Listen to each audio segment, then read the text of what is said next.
So inhalants are very common in our households, in our life in general. We use them on the daily basis. I'm sure you all use inhalants. I'm sure you all use them, but not really in an abusive way. But you all have them at home. You have them at school. You have them at the salons you go to when you want to repaint your house. So these are substances that are legal. That's the difference between different types of drugs and inhalants. Cannabis is still not legal in our world. Alcohol, it's legal maybe, but there are some restrictions about the abuse of alcohol. So many drugs are not legal, and that's why inhalants are very dangerous, because you can get them everywhere, you can see them everywhere. If you go to the store and want to get them, they are not going to ask for an ID, they are not going to ask if you're 18. So yes, that's how these substances are dangerous, yet they aren't very well controlled. So um, here in psychiatry, we treat also addiction, and addiction is we cannot just say to somebody you are addicted, because addiction is very different from one another. We can see it differently, and we cannot judge if we don't have a textbook, if we don't have criteria. And that's what the DSM-5, for those who know it, for those who don't know it, it's the Diagnostic and Statistical um, Manual, what we use in psychiatry to have unified um, definition and diagnostics about mental health issues. And as you know, addiction is considered a mental health issue. And of course, to say if this person is or is not addicted, we have this criteria that you are looking at right now.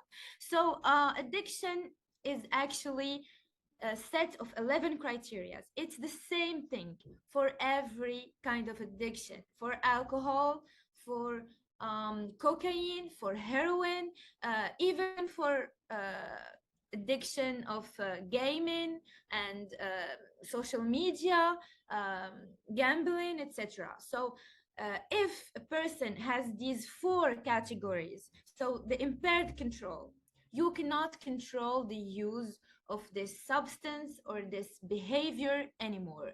It's when this substance is taken in larger amounts or over control a longer period than it was intended, when there is a persistent desire to cut this substance down, but you cannot do it, when there's a great deal of time wasted, when there are cravings, and the notion of cravings in addiction is very important, because that's what brings the majority of people to keep having this addiction even though they know it's not good for them. It's because their body gets conditioned and just can't stop asking for this product or this behavior, etc.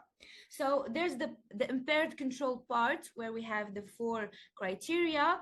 There's the risky use of substance. I mean, if you use alcohol in a we're going to say abuse of alcohol, you're, of course, there's the risk of accidents, there's the risk of violence towards people, towards strangers and family. So there's always a risk of the abuse of any substance, and inhalant are big they also are very risky to use. That's what we're going to see later. There's also the social impairment. As you all know, addiction, any addiction, can it be behavioral or addiction of a substance, it gives a big social impairment to people who are not themselves anymore, who don't go out with their friends, who stop going meeting people who don't use the substance, they can have very big problem at work, at school. So there's always some kind of a social effect. And the pharmacological criteria, of course, there is bio and neurobiological component to addictions, as you all know. So in order to start uh, to put a diagnosis for inhalant addiction, just keep in mind that it's the same thing for any other addiction.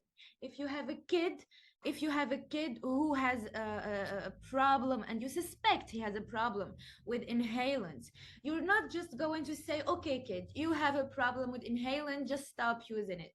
Okay, nobody, the thing is, we don't want this person to be using it like ever. But if they have these criteria, here we can say that it's an abuse, because using one time or two times cannot be considered as an abuse of the substance.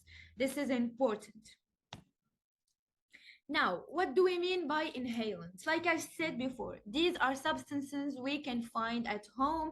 Your mother have them, your friends have them, your girlfriends, they have nail polish, for example. You have even gasoline in a car. And these substances, usually as kids, I like to always say that as kids you find your friends always sniffing markers and stuff. You always love to this smell, it has something different. So yes, that's what we mean by inhalants. Now, that doesn't make you abusive of the substance, but that's to say that it's very common, it's very easy to obtain, and that's why it is very dangerous. So like you're seeing here, we have different type of substances, and they are usually divided into four big categories. There are the solvents or volatile substances. You have the aerosols like spray paint, etc., and you have gases and nitrates. So you're going to see after that nitrates are kind of a different category than the three others. So these substances, they induce different mind altering effects. They all alter the mind, they all have psychoactive effects, but it's different from a substance to another. So I'm sure you all heard about huffing, bagging. These are the street words that people use for the inhalant addiction. So as you can see, inhalants can be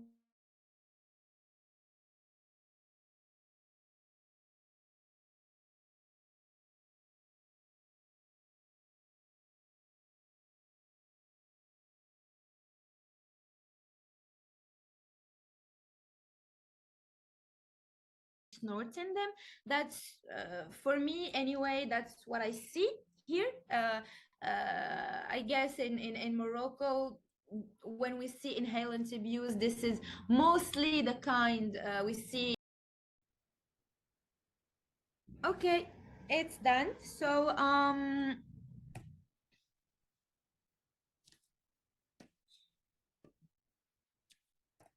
the neurobiology, I don't know if you guys have kind of some knowledge about neurobiology, but nearly all abused inhalants are they produce a pleasurable effect by depressing the central nervous system.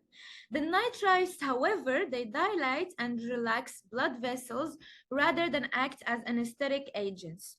Volatile solvents and anesthetic gases that you can find easily in hospitals, as we can see a lot of med students who have easy access to these substances can also suffer from this kind of abuse. These substances have neurobehavioral effects and mechanisms of actions similar to other central nervous systems depressants like alcohol and medications such as sedatives and anesthetics. I don't know if you're familiar with the reward circuit of the addiction. So the circuit of reward, it's actually about dopamine and the release of dopamine. I am not going to bore you with this, but you're going to have this afterward to maybe look at more deeply. But it's a system that's all in all uh, gets the dopamine going in the body. So it goes to the pleasure system, the pleasure nucleus, which is the nucleus accumbens. And this dopamine, it's when it's not released, the body starts craving it. That's when the cravings start, and people go look for the substance to get this dopamine flowing again. The problem is that with use, the level of dopamine is not released like it was before. It gets the quantities are not sufficient, so the person gets to or has to consume more and to inhale more. So the effects, as you can guess, these are chemical substances. These are paint, this is nail polish, this is I mean home facilities. These are substances that are used to in a different context. So as you can understand, this can touch the lung, the heart, the liver, the brain, of course, and every other organ. So there are long-term effects and immediate effects. The immediate effects, usually they resemble those of intoxication with alcohol. It's kind of the same thing. So you have the same irritation of the eyes, the speech, it gets slowed. People are, you find kind of an aggressive behavior. People get headaches. It's really kind of the same thing. There is a little bit of nausea and vomiting, and also the loss of coordination, as you can see in somebody who's had a lot to drink. The long term are much more severe. So here you can see the dependence, the brain damage that can result from any kind of addiction, from inhalants as well, the loss of hearing and vision, which we saw many times, the problems breathing, and that's very, very common. People they start having Parkinson-like syndromes. The predisposition of inhalant users is to be addicted to other substances afterwards. That's one of the main effects and the most dangerous effects there are. So they get addicted easily to other drugs, alcohol, cigarettes, etc., and even prescription drugs. As you all know, as psychiatrists, also we are confronted to this problem where people are really abusive of prescription drugs. So there's also a big effect on the brain. The brain is actually starts to resemble to somebody who has multiple sclerosis. That's how dangerous it is. We have cognitive abnormalities. People can really have symptoms dementia-like. Women also who are pregnant and start using this inhalants, any kind of inhalant, they expose their newborn to reduced birth weights, skeletal abnormalities, delayed neurobehavioral development, and also breathing problems. We can have the blue baby syndrome. So how you can diagnose this? Actually, it's very, very hard, because when we do a drug test, we can kind of find out about every other drug. But the problem with inhalant is that they don't show on drug tests. We can sometimes, but it's not always the case, we can find a problem with the liver enzymes. Blood and other tissues also can be tested by the gas chromatography technique, but this can just say if the person is consuming gases, not nitrites, not solvents, just gases. And some specific urine tests that it's very hard to obtain. So it's kind of difficult. What we can do here is actually parents, educators, everyone who surrounds this person can just maybe follow the signs.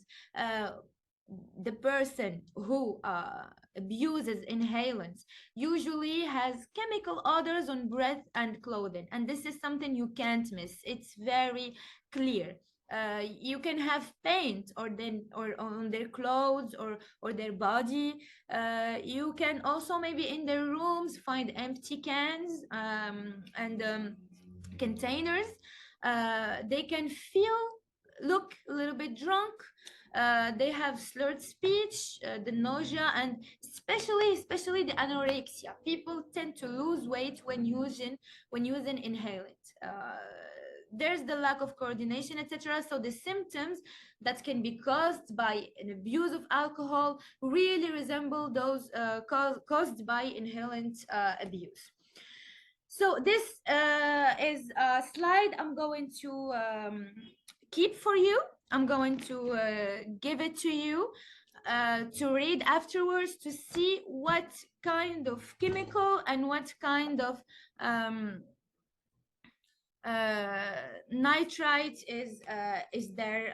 Sorry, what kind of effects there's to every kind of inhalants.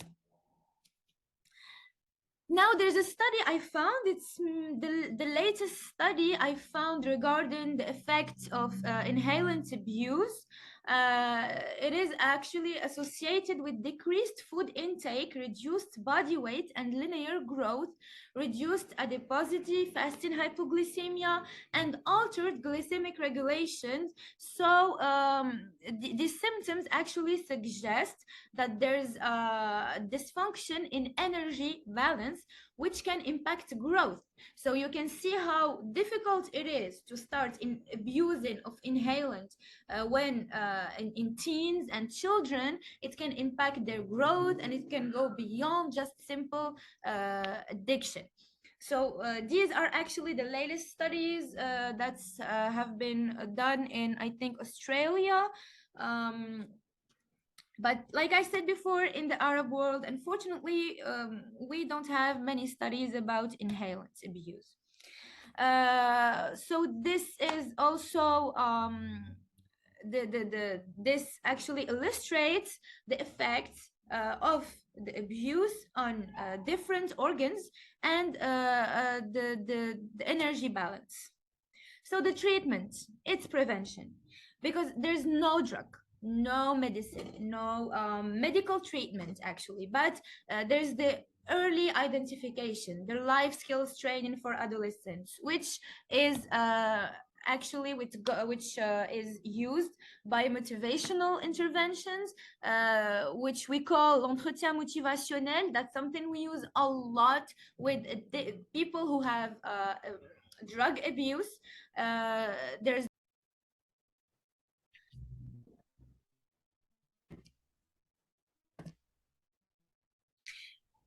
so,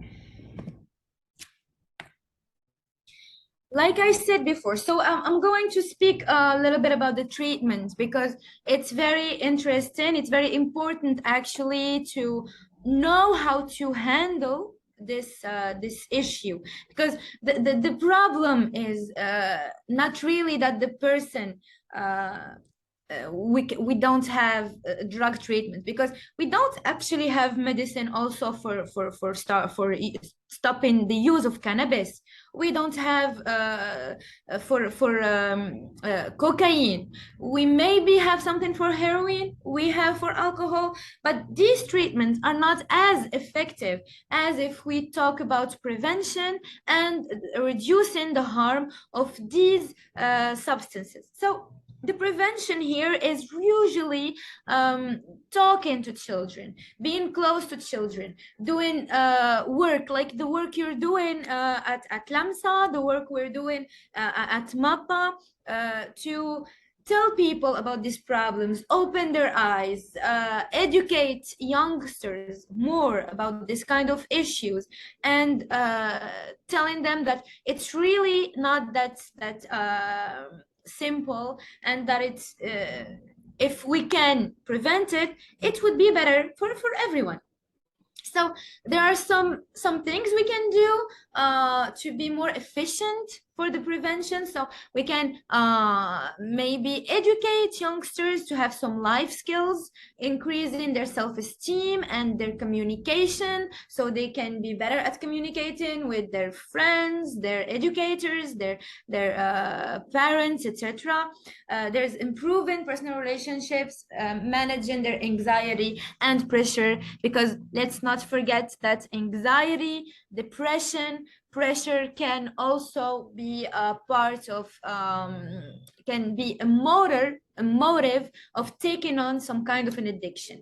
The early identification and intervention are very important. So if this person already is using, if we can identify the problem and we can see that this person is not good, this child is not feeling good, we can stop this abuse before this person gets health problems and even death, because that's something that can happen very often.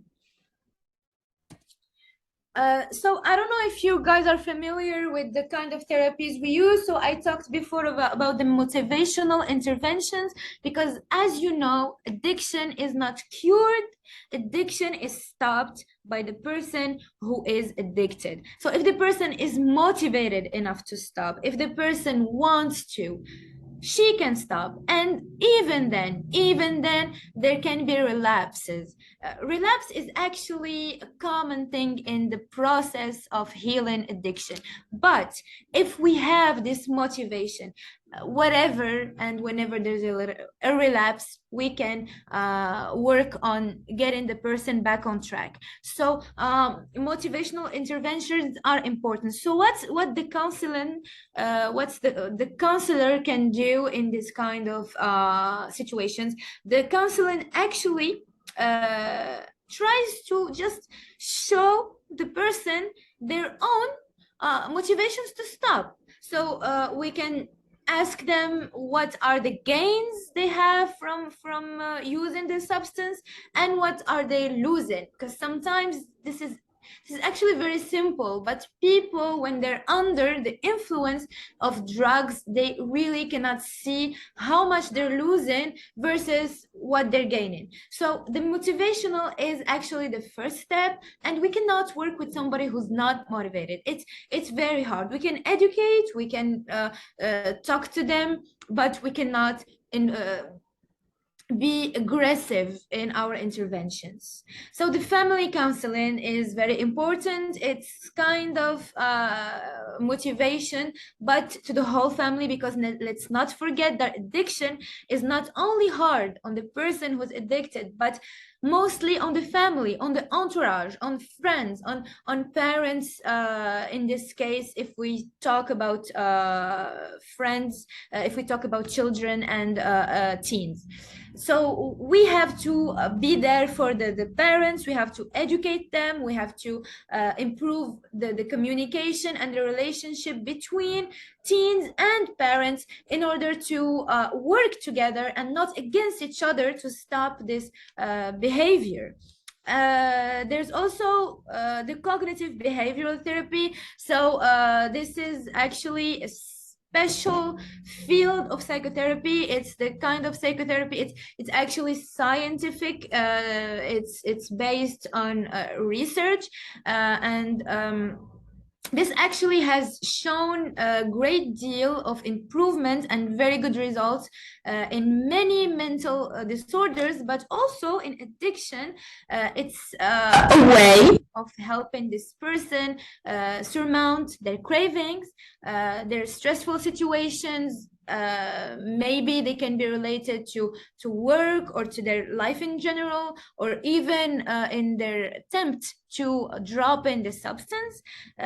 There's also this cognitive behavioral therapy works on the behavior somebody is doing, and that facilitates getting inhalants. For example, somebody who has this habit to do inhalants, maybe in a group of friends or with a group of friends.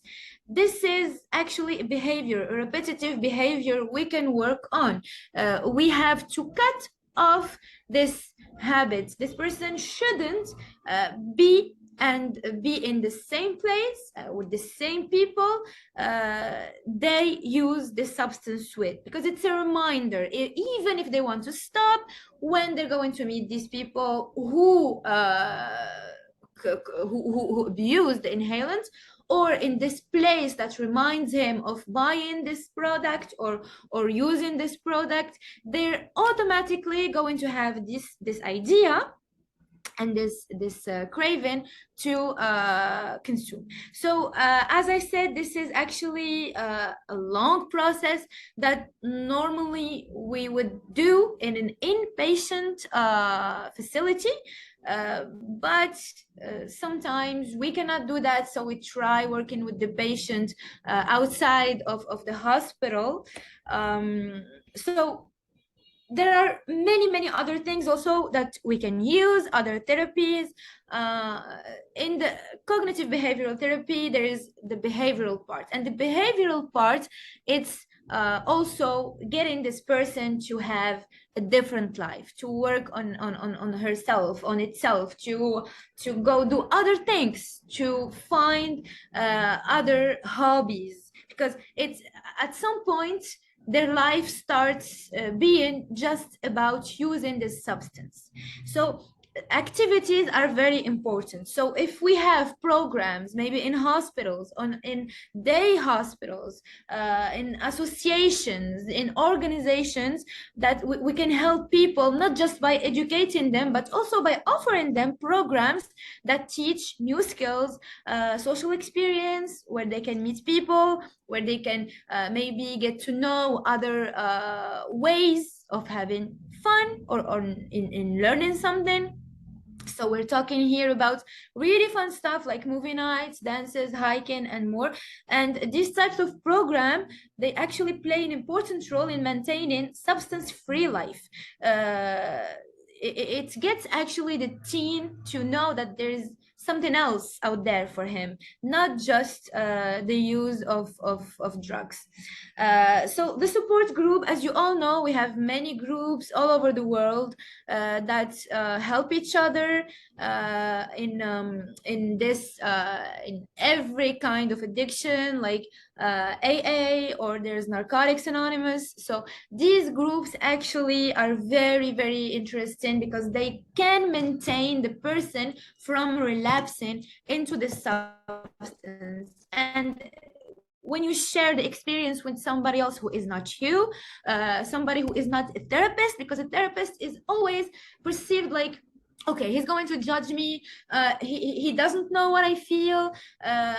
So if you share this experience with people who are the same as you, who have lived the same problems as you, you are more convinced into maintaining this this journey of stopping. So thank you guys for your attention, and I don't know if